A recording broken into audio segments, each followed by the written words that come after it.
zao hazikusoma vizuri. Kuna mchezaji kama Lukandamila ni miongoni mwa wachezaji ambao nimewatazama hawastahili kuendelea kuwepo ndani ya halmashauri ya jiji la Mbeya wakipokea mshahara kama sehemu ya wachezaji. Ni mchezaji ni mzuri, lakini unamuona bado malengo halisi kuweza kuyatimia. Yuko mchezaji anaitwa Kulandana, ni mchezaji mzuri sana kwenye eneo la katikati. Tunazungumza viungo ambao ni wabunifu, wanao uwezo wa kuchukua mpira na kuupeleka.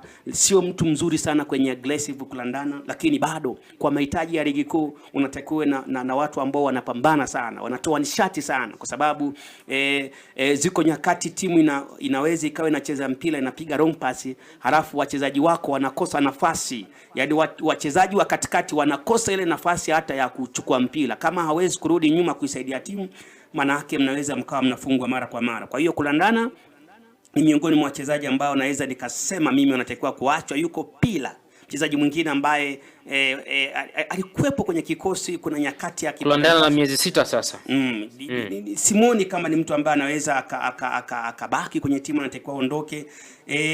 Uluru alishaachwa tayari huyo ni mchezaji bado hajamwacha kwa sababu bado mazungumzo yanaendelea. Uluru anatakiwa kuachwa, kwa sababu ni miongoni mwa wachezaji ambao hawako vizuri. Nikirudi kwenye wachezaji ambao walikuwa wanaanza kwenye kikosi cha kwanza, ni maeneo gani ya kuboresha? Moja ni eneo la goalkeeping.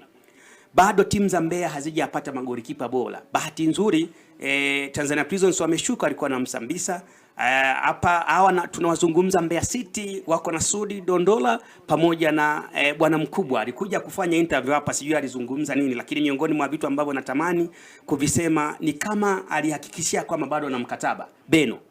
Kama bado yupo kwenye timu, lakini kwenye eneo la goalkeeping bado kama depth Kakolanya yupo kwenye timu, manake wanatakiwa wamalize mambo nje ya uwanja na arudi kupambana afanye mazoezi ili Mbeya City onekane sasa golini kuko salama. Lakini nje na hapo bado naona lazima angalie goalkeeper ambaye ana uwezo wa kuwafanya wakamaliza kwenye 10 bora. Lakini eneo la pili la kuboresha hapo ni watu wawili wa katikati, kwa maana ukijaribu kumtazama Pemba ni mchezaji mzuri sana kwa umbo, lakini bado sio beki ambaye ni kisiki. Matumizi ya energy ya nguvu anayo kidogo mno. Kelvin sijajua kama atatakiwa kubadilishwa abadilishwe, lakini kama sio kumbadilisha anatakiwa kumletea mtu ambaye ana challenge, kwa sababu ni aina ya defenders ambao nimeona ni waoga sana. Yaani kadri unavyomsogelea anarudi nyuma, na huyu mara kadhaa anaisababisha timu ya Mbeya City inafungwa magoli ya offside trick, kwa sababu ziko nyakati defenders wengine, kwa maana namba 2 Kijili labda na mara nyingi wamejaribu kusogea. Yeye kadri mpira unapokuwa unapigwa yeye anatamani kusogea zaidi kwa goalkeeper. Ni miongoni mwa defenders ambao hawajiamini sana, pamoja na kwamba umbo lake ni kubwa. Sasa kwangu mimi huyu anatakiwa kutafutiwa mbadala, ama mtu ambaye atakuja kumchallenge kwenye nafasi ili kila kitu kiweze kwenda vizuri. Eneo la namba 5 apatikane mtu, lakini eneo lingine ambalo anatakiwa kufanywa mabadiliko ni eneo la namba 9.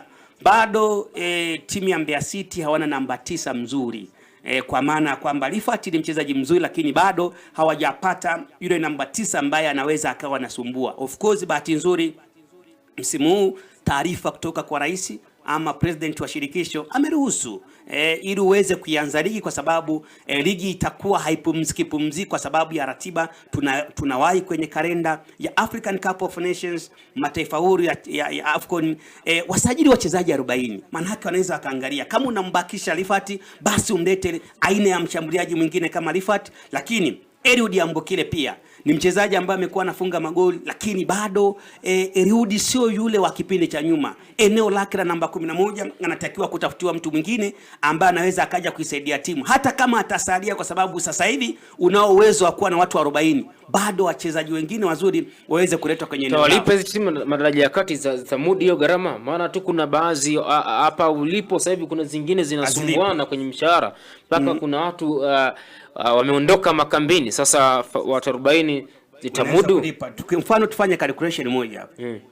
Wachezaji 40. Let's say kwenye wachezaji 40 minimum salary, yani ukigawa mchezaji wa chini na wa juu unakuwa unalipa mishahara ya milioni 3.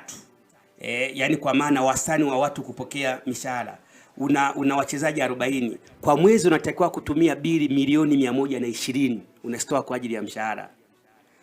Ile ni halmashauri ya jiji la Mbeya. Bado wanaweza wakashindwa minimum kwamba una wachezaji 40. Usiangalie halmashauri, angalia bajeti milioni 120 kwa mwezi. Bado wanaweza wakashindwa kulipa. Madaraja. Huo ni mshahara tu, achana na Mbeya City, nazungumza timu za madaraja ya kati.